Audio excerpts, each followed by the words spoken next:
Hola, el día de hoy pienso hacer una nueva lectura de lo que es en esta ocasión un personaje que a mi parecer pues tiene una inmensidad tan grande como lo sería el mundo interior de cada ser humano, porque su trabajo precisamente fue ese, el tratar de desentrañar todo este conjunto de el microcosmos, ¿no? El microcosmos que habita en nosotros y que se nos pasa desapercibido en muchísimas ocasiones, no le prestamos atención y realmente una de las preocupaciones que él tiene es precisamente que por nuestra incapacidad de entablar este contacto con ese mundo interno, regularmente ocurren cosas bastante nefastas y su prioridad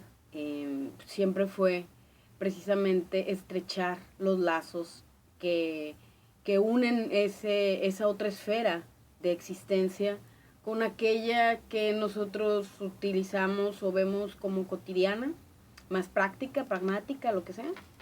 Y bueno, aparte, híjole, no, pues es una inmensidad también de conocimientos y sobre todo de inteligencia, digamos, femenina, ¿no? Más intuitiva y menos dada al dominio de las cosas, más bien a la comprensión. Y bueno, estoy hablando de Carl Gustav Jung. Justamente el día, esto es algo breve, es una pequeña historia acerca de este libro, porque ese justo día yo salí de mi casa con la idea de encontrar algo sobre este hombre y me dirigí a un sector en donde aquí en mi ciudad se venden pues libros usados. Y yo pensé que se me iba a complicar un poco la cuestión, pero resulta que en el primer lugar al que llego y le pregunto a la señorita del mostrador por un libro de este magnífico hombre, ella me dice que no hay nada, que pues, por ahí hay algunas cosas acerca de psicología. Y ya lo primero que me topó es este librito así casi medio salidito y pues ya lo agarro y digo, ah, mira qué bonito. Y luego veo que está escrito por Marie-Louise Bonfrance, que es amiga íntima, colega, creo que también llegó a ser paciente de él en un momento dado. Y pues es ese tipo de biografía que es extremadamente humana y que te va a desentrañar al hombre y no al personaje, ¿no? Que era una de las cosas que yo también quería encontrar en eso. Y pues la encontré fácilmente y pienso compartir con ustedes uno de los capítulos, de hecho es el capítulo primordial con el que comienza esto y habla precisamente acerca del primer sueño que marcó la vida de Gustav Jung. Él era un pequeño y este sueño es algo fuerte, maneja algunos conceptos que a lo mejor les resulten un poco choqueantes o difíciles porque son, pues sí, tienen mucha carga, pero recordemos que, bueno, él era un niño y él no tenía en ese momento pues ningún complejo en ese aspecto, ¿no? Él más que nada estaba mediante su inconsciente tratando de resolver las problemáticas que a esa edad ya te ocurren, ¿no? Y que no es como uno cree que a veces los pequeños viven ahí en su mundo de Mickey Mouse y la más. Ellos están tratando de plantearse muchísimas cosas, ¿no? Tal vez carezcan de los medios para comunicarlo o estructurarlo de cierta forma, pero lo están haciendo. Y bueno, ya voy a dar comienzo. Voy a hacer un breve señalamiento también hacia algo que ella menciona acerca de la personalidad de Jung. Dice, aquello que dice Jung como elogio respecto a Freud, obviamente cuando eran camaraditas del dedo chiquito ahí se los encabronaban, es que era un poseso. Es también válido para él mismo. O sea, él decía que Freud estaba poseído, él también lo estaba. Era un inspirado, alguien poseído por sus vivencias luminosas luminosas íntimas. Como él mismo dice, en el comienzo de los grandes movimientos místicos, hallamos siempre personalidades aisladas cuya vida está caracterizada por experiencias luminosas.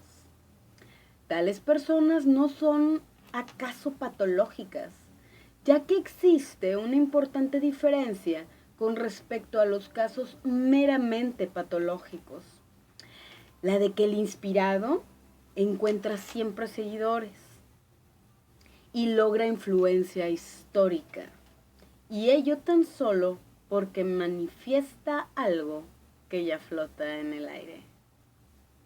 Me recuerda a algo. Bueno. El título que le dieron o que le dio a su sueño fue El Dios Subterráneo. Voy a dar comienzo. La frase de Nietzsche, Dios ha muerto, que no hace mucho tiempo fue evocada por la prensa, el Times. Recordemos que esta revista de la que están hablando es la que toma Mia Farrow en una escena del bebé de Rosemary. Dice, es esa precisamente la frase que hay ahí y es un poco, digamos, interesante mencionar. Bueno, ya. Esta expresa una vivencia que Jung experimentó a edad muy temprana. Nacido el 26 de julio de 1875 en Cassville, Turgot, pasó los primeros años de su vida en la casa parroquial de Laufen y desde muy temprana edad se sintió oprimido por una sombría atmósfera. Hubo de ver cómo eran sepultados los vecinos en el campo santo próximo, y se le decía entonces que el Señor Jesús había tomado en su seno a dichas personas. Y debido a que entendió mal una pequeña oración infantil que se le enseñó, llegó incluso al convencimiento de que Jesús era antropófago. Este oscurecimiento de la imagen de Cristo no se explica, sin embargo, tan solo por tales hechos exteriores, sino que su causa estriba también en la atmósfera reinante en una casa cristiana de entonces, en un estado de ánimo en el que la fe religiosa no conservaba ya su original vitalidad, sino que se había anquilosado, convirtiéndose en gran medida en una forma de vida colectivamente consciente.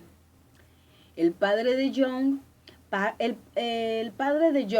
el párroco Johannes Paul Achilles Jung, había ido perdiendo cada vez más la fe en lo íntimo de su ser, y por ello se esforzaba convulsivamente, preso de profundo sufrimiento, por sustituirla mediante una concepción conscientemente asumida. La madre de Jung, en cambio, como hacen con frecuencia las personas cuya vida psíquica se caracteriza por una mayor acentuación de los sentimientos, adoptaba una doble actitud. En la superficie seguía el estilo colectivo cristiano, pero en su propia religión, o sea, en su propia interioridad espiritual, se hallaba profundamente unida a la naturaleza, los animales, las aguas, el bosque. Y a partir de dichas profundidades transmitía en ocasiones a su hijo sorprendentes, chocantes y auxiliadoras señales que jamás fijaba conscientemente. Mas, ¿qué quieren significar las gentes o las personas en general cuando afirman que Dios ha muerto? Si existe un Dios, independientemente de la vivencia humana, le preocuparía muy poco una frase así, producto de la moda. Así pues, se trata más bien de que para nosotros ha muerto nuestra imagen de Dios, o bien su definición, aunque la frase designa algo que suponía un supremo valor, extremadamente vivo para generaciones pasadas. Mas aquel algo que se hallaba psíquicamente vivo, en tanto que imagen de Dios para las generaciones pasadas, aquello psíquicamente actuante que daba lugar a que adorasen emocionadas a su Dios, eso no está muerto.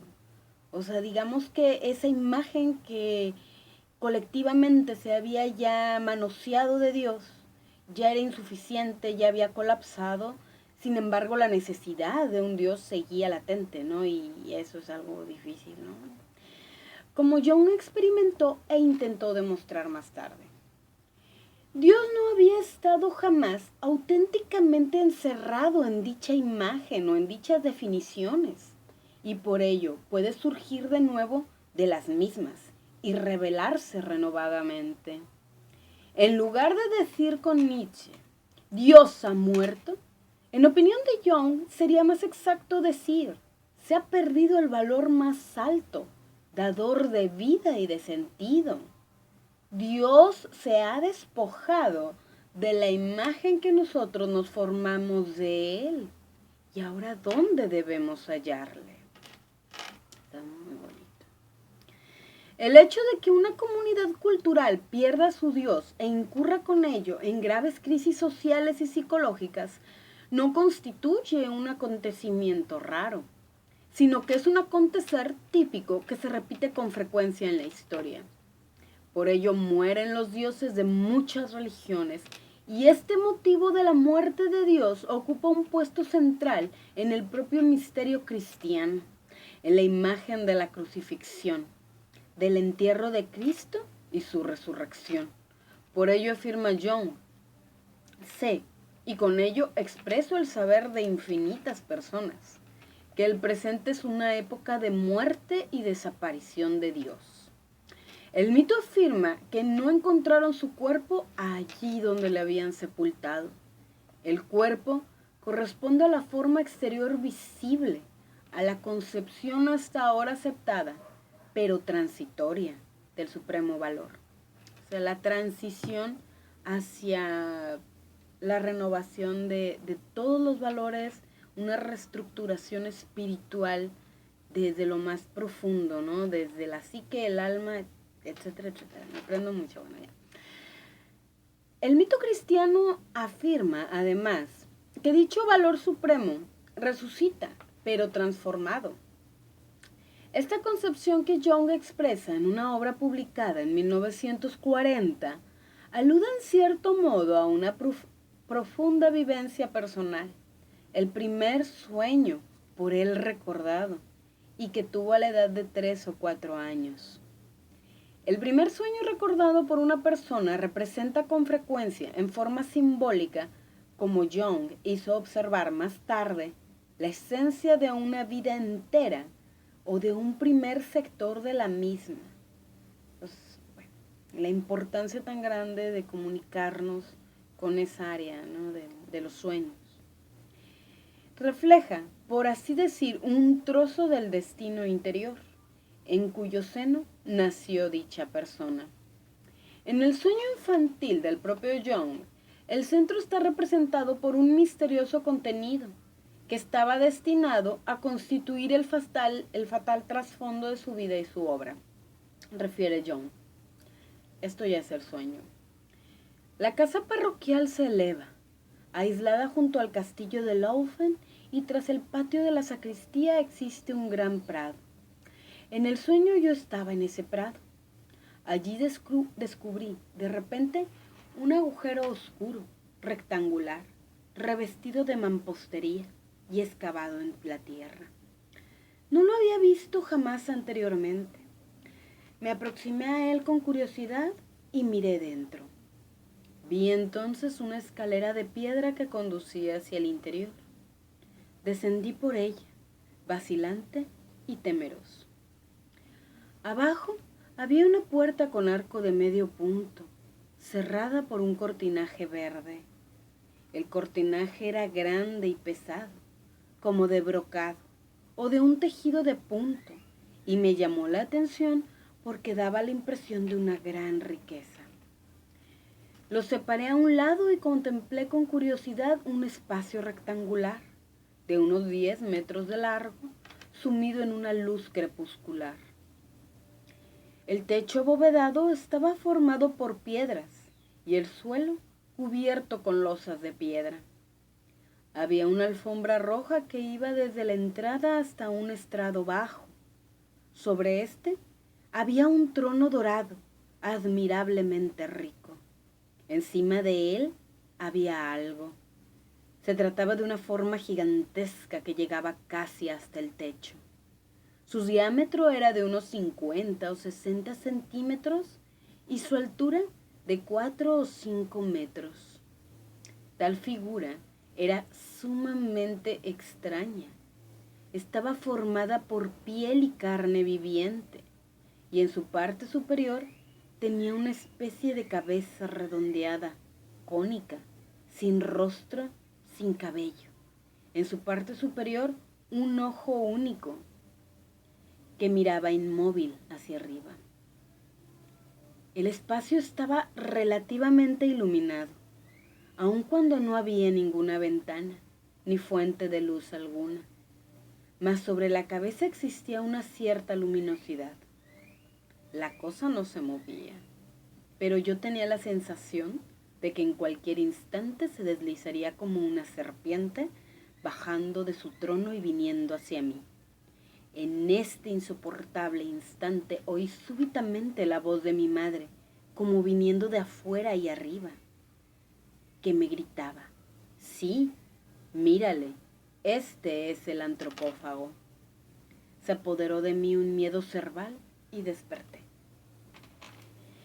Ya con anterioridad a este sueño, según hemos dicho, el niño tenía angustiosas ideas asociadas con la figura de Jesús, y debido a un malentendido relativo a una plegaria infantil, había llegado a creer que Jesús era antropófago.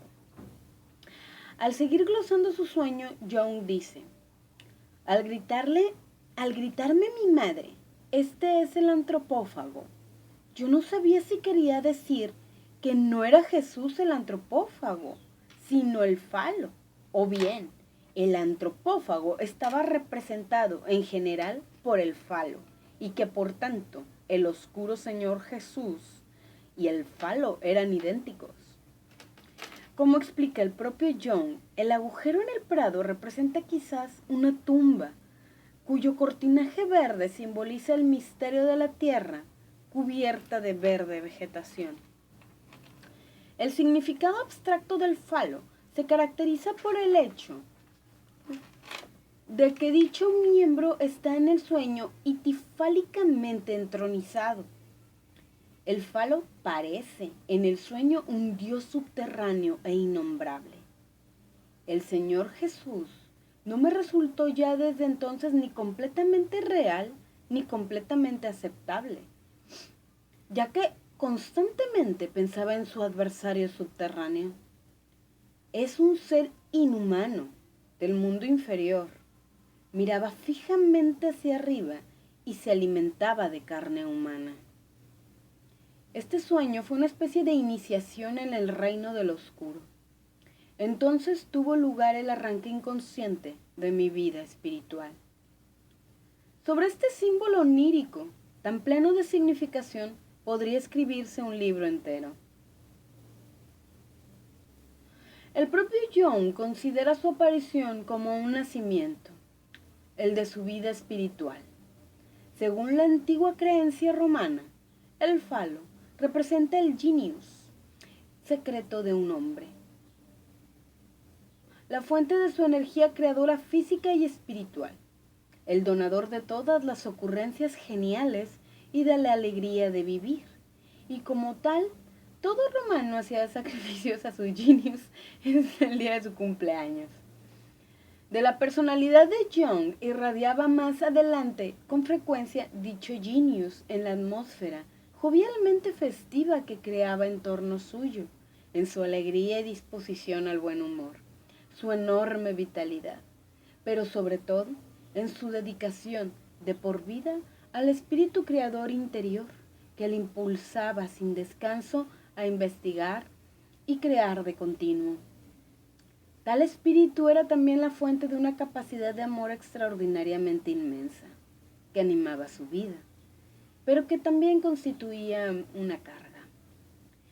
Young poseía esta insólita medida de sensibilidad intuitiva que lindaba con la mediumnidad.